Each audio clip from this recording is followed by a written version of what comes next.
From beginning. ल क्रय शक्तिसम्म त इजी कुरा गरे हो।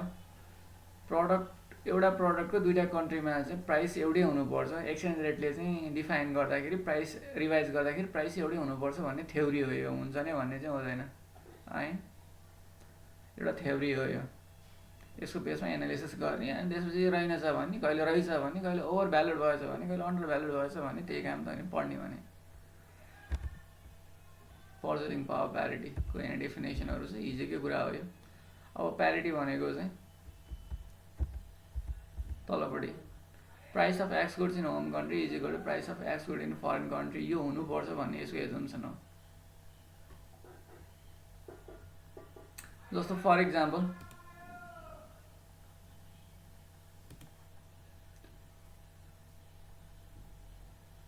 एउटा कम्प्युटरको प्राइस चाहिँ के छ भन्दाखेरि चाहिँ न्युयोर्कमा 500 US डलर छ र हङकङमा चाहिँ के छ 2000 हङकङ डलर छ भने यो पिपिपी थ्योरी प्रुभ हुने हो। ठिक छ भने चाहिँ यो इक्वल टु यो गर्दाखेरि चाहिँ 4 Hong Kong dollar is equal to 1 US dollar आउँछ कि त्यो हुनुपर्छ भन्ने यसको एजम्सन हो। यही दुईटालाई इक्वल गर्दाखेरि 500 US dollar is equal to 2000 Hong Kong dollar गर्ने हो भने आजको एक्सचेन्ज रेट यो हुनुपर्छ इक्वल हुनलाई, त्यो हो यसको कुरा। अब यो अस्मिता क्वेसन हो, क्वेसन ब्याङ्कमा गर्नु पाएको भए अलिकति के छ भन्दाखेरि क्वेसन ब्याङ्क मसँग नि भएन, तिमीहरूसँग छ कि छैन, यहाँ मसँग अस्मिता बुक चाहिँ छ, त्यही भएर है अस्मिताको र जानुका बुक भए भएर त्यो जानुकाको बुकमा किरण सरको बुकमा थोरै रहेछ, दुईवटा मात्रै क्वेसन छ, त्यही भएर मैले 4वटा क्वेसन चाहिँ अस्मिताबाट लिँदेँ। दुईवटा हामीले हिजो गऱ्यौँ, अब आज दुईवटा मध्ये एउटा म गर्छु, एउटा तिमीले गर्ने हो।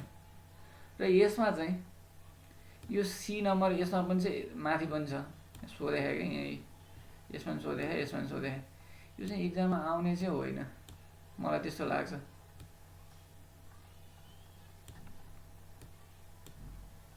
यो सरहरूले आफै बनाउन यो बेसिक बोर्डले ल्याएको क्वेसन चाहिँ होइन है।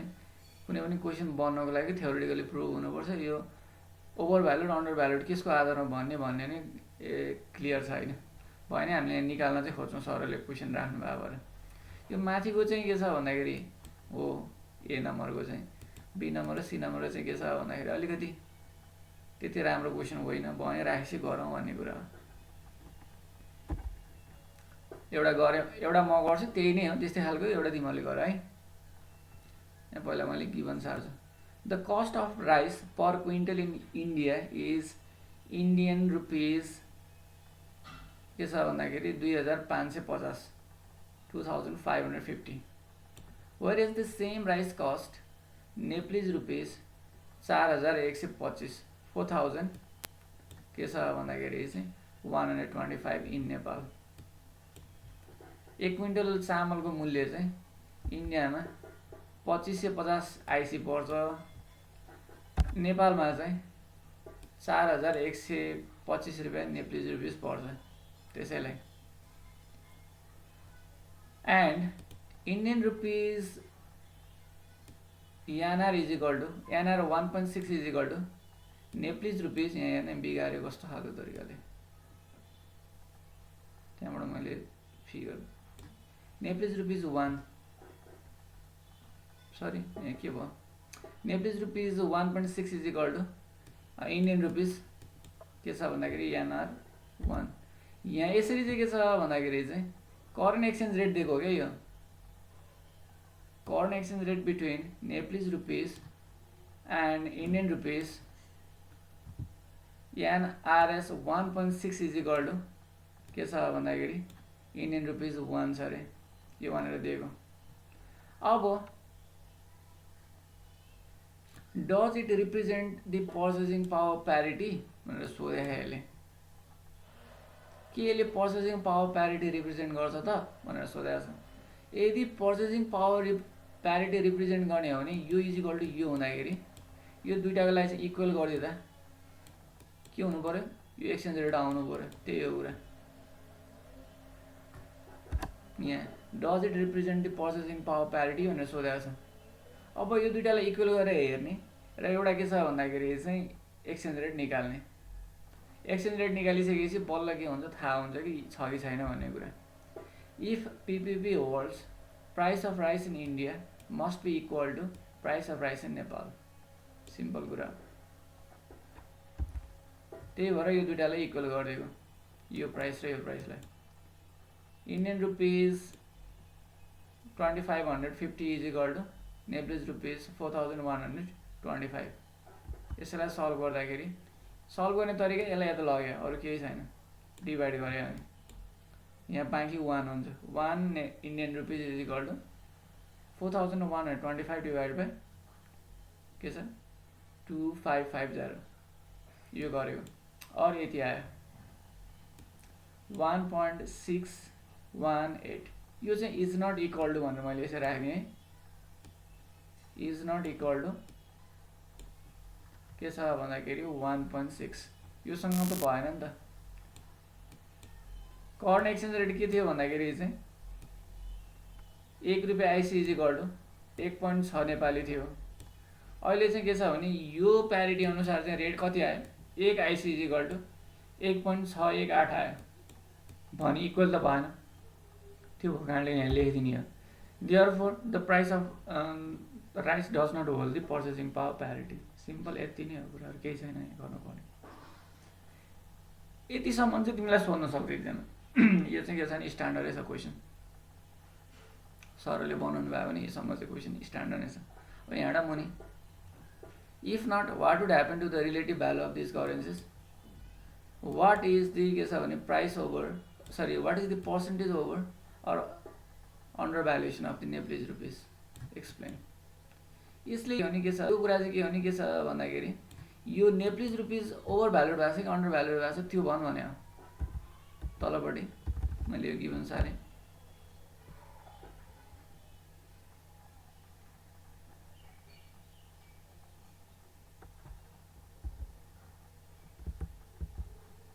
एकचोटि फेरि माथि जाउँ है, यहाँ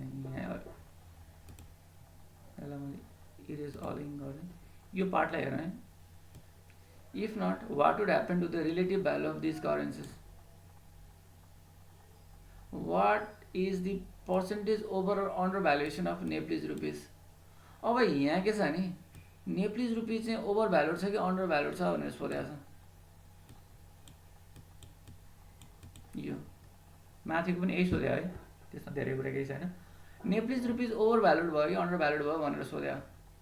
अब यो दुइटा त इक्वल आएन, यो र यो इक्वल आएको भयो त, यो माथिको रेट र यो रेट इक्वल आएको भयो त, पर्चेसिङ पावर प्यारिटी होल्ड भएको भन्ने बुझिन्थ्यो। अब के भयो त रिलेटिभ टु के छ भन्दाखेरि यो दुइटामा कम्पेरिजन गर्दाखेरि ओभर भ्यालुड भयो कि अन्डर भ्यालुड भयो त, त्यो भन्ने कुरा हो। अब यसमा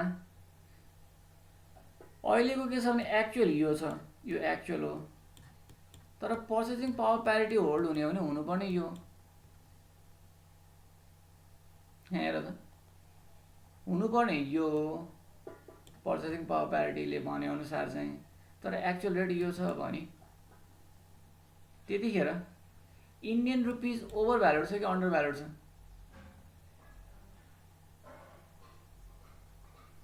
एक्चुअली के छ भन्दाखेरि यति छ, हुनुपर्ने यो, हुनुपर्ने चाहिँ के छ भन्दाखेरि ठुलो थियो, हुनुपर्ने भन्दा सानो छ एक्चुअल भने अभियसली के छ भने यो चाहिँ इन्डियन रुपिज अन्डर भ्यालुड छ।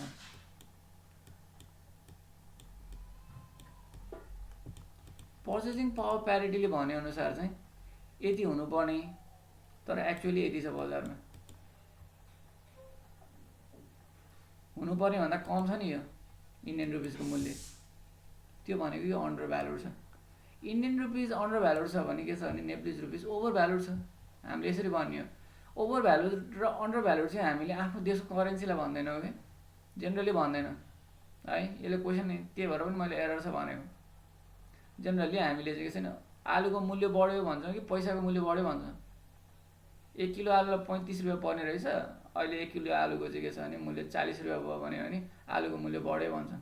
ओहो 1 किलो आलुको मूल्य त 40 भयो, पैसाको मूल्य घट्यो त कसैले भन्दैन नि। त्यस्तै हो, हामीले डलरको मूल्य बढ्यो भन्छौँ, डलरको मूल्य घट्यो भन्छौँ, हामीले नेप्लिज रुपिजको मूल्य घट्यो बढ्यो भन्छौँ र भन्दैनौँ। त्यही भएर यो क्वेसनमा एरर सरहरूले राखिदिनु भयो, राखन्छ। अब हामीले हेर्ने चाहिँ जहिले पनि के छ भने valuation over valued under valued foreign करेन्सीलाई हेर्ने हो। फरेन करेन्सी के छ नि ओभर भ्यालुड छ भने हाम्रो त्यसको ठ्याक्क अपोजिट अन्डर भ्यालुड छ। फरेन करेन्सी के छ भने अन्डर भ्यालुड छ भने त्यसको अपोजिट हाम्रो के छ भने ओभर भ्यालुड छ भनेर भन्ने है गर्नु चाहिँ त्यसरी गर्नुपर्छ।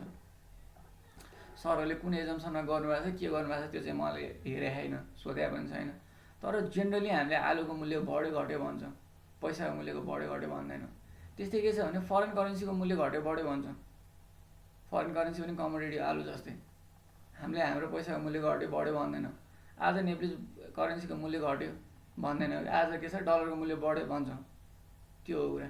त्यही भएर हामीले हेर्ने चाहिँ फरेन करेन्सी हो ओभर भ्यालु भयो कि अन्डर भ्यालुड भयो भनेर। फरेन करेन्सी के छ भने ओभर भ्यालुड भयो भने हाम्रो करेन्सी अन्डर भ्यालुड भयो, फरेन करेन्सी के छ भने अन्डर भ्यालुड भयो भने हाम्रो करेन्सी ओभर भ्यालुड भयो। माथि सोधेको अनुसार त्यसरी गर्ने हो है। गर्ने तरिका के हो त त्यो? अब यहाँ हेर्दाखेरि चाहिँ के देख्यो भने इन्डियन रुपिज अन्डर भ्यालुड भएको छ, हुनुपर्ने यो, तर के छ भन्दा त्योभन्दा कम छ बजारमा भने अन्डर भ्यालुड भनेर त्यो है। माथिको यतिसम्म भयो। माथिको के छ करेन्ट एक्सचेन्ज रेट यति छ। यहाँ चाहिँ के छ भन्दाखेरि चाहिँ एक्सचेन्ज रेट चाहिँ के छ पिपिपीबाट आएको एक्सचेन्ज रेट यति छ, which is not equal to के आयो त 1.6। यो पनि हामीले माथि हेऱ्यौँ। हेर्दाखेरि के देखियो भन्दाखेरि इन्डियन रुपिज अन्डर भ्यालुड देख्यो, भ्यालुड भने। अब यसको चाहिँ के छ भन्दाखेरि what is the percentage over or under valued of Nepalese rupees भनेको छ। निकाल्ने इन्डियन रुपिज चाहिँ निकाल र त्यसको अपोजिटमा डिफाइन गर है, यसरी है। Indian rupees over valued under valued current rate minus PPP rate divide by current rate गर्ने जहिले पनि। यो भने इजिली देखिन्छ। यसमा नेगेटिभ आए अन्डर भ्यालुड हुन्छ, पोजिटिभ आए के छ भने ओभर भ्यालुड हुन्छ। यो फर्मुला मैले त्यो अनुसार यो फर्मुला बनायो। यसले चाहिँ के देखाउँछ भन्दा नेगेटिभ आयो 1.12%ले यो अन्डर भ्यालुड भयो। के अन्डर भ्यालुड भयो? इन्डियन रुपिज भने नेप्लिज रुपिज ओभर भ्यालुड भयो। Here Indian rupees is under valued by 1.12%, that is Nepalese rupees is over valued by 1.12% based on PPP theory on the price of rice in between two countries है।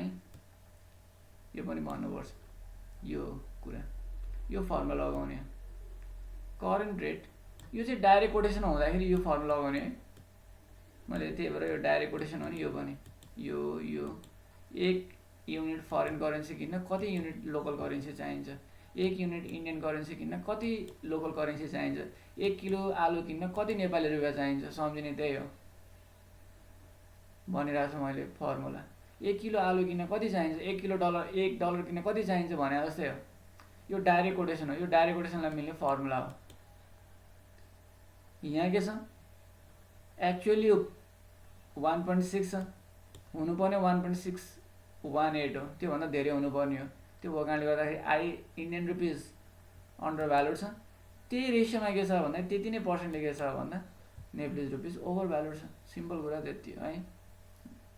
यति मैले गर्ने प्रयास गर। अब अर्को अहिले यो म पढिदिन्छु, माथिको जस्तै हो।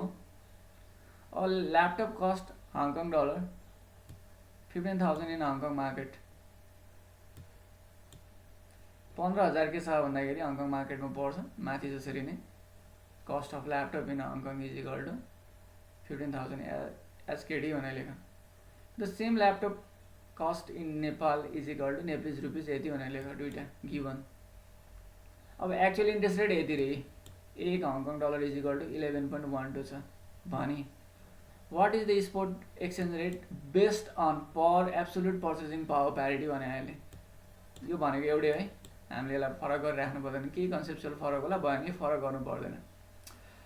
एब्सोल्युट पर्चेसिङ पावर प्यारिटीको आधारमा चाहिँ के छ भन्दाखेरि स्पोर्ट एक्सचेन्ज रेट कति होला भनेर सोधेको छ। अघि मैले गरे जस्तै ए को हिन्ट है यो। E PPP holds price of laptop in Hong Kong is equal to price of laptop in Nepal. यति हामीले गर्ने। त्यसपछि निकाल्ने 1 Hong Kong dollar is equal to कति एनआरएस आउँछ। यो इज इक्वल टु छ कि छैन यही बी नम्बरमा। Is NR over valued relative to HKD भनेर सोधेको छ। हेर्ने यसैलाई नै हो। फेरि योभन्दा यो धेरै आयो भने यो अन्डर भ्यालुड, योभन्दा यो थोरै आयो भने यो ओभर भ्यालुड। एक्चुअली यो कति आउँछ त यो पहिला तिमीले निकाल्नु पऱ्यो, यो दुइटामा कम्पेरिजन गर्ने है। यदि के छ भन्दाखेरि एक्चुअल चाहिँ के छ भन्दाखेरि लेस भयो भने अन्डर भ्यालुड, एक्चुअल ग्रेटर भयो भने चाहिँ ओभर भ्यालुड। के चाहिँ त विदेशी एसकेडी, त्यसको अपोजिट भन्नु पऱ्यो फेरि नेपाली रुपिसलाई भन्न चाहिँ विदेशीलाई नै भन्ने सुरुमा, त्यसको विदेशीको हेर्ने, विदेशी करेन्सी हेर्ने, फरेन करेन्सी हेर्ने, त्यो ओभर भ्यालुड छ त्यही भएर नेपाली करेन्सी अन्डर भ्यालुड छ भन्नु पऱ्यो। त्यसरी चाहिँ गर्नु पऱ्यो है। ओके, अब यहाँ रेट सोधेको छ, what is the percentage of under valued र ओभर भ्यालुएसन अफ एनआर। गर्ने यही माथिको जस्तै यसको ठाउँमा यो लिएर राख्ने, यसको ठाउँमा यो लिएर राख्ने, यहाँ निक्लेको र अनि यो कति आउँछ निकाल्ने है। यसरी नै त्यो अनुसार तलबाट डिफाइन गर्ने। ल गर त, यो पहिला गिभन छ ओभर भ्यालुड नै हुन्छ। हङकङ डलर ओभर भ्यालुड आछ, त्यसो हो भने नेप्लिज करेन्सी अन्डर भ्यालुड हुने हो।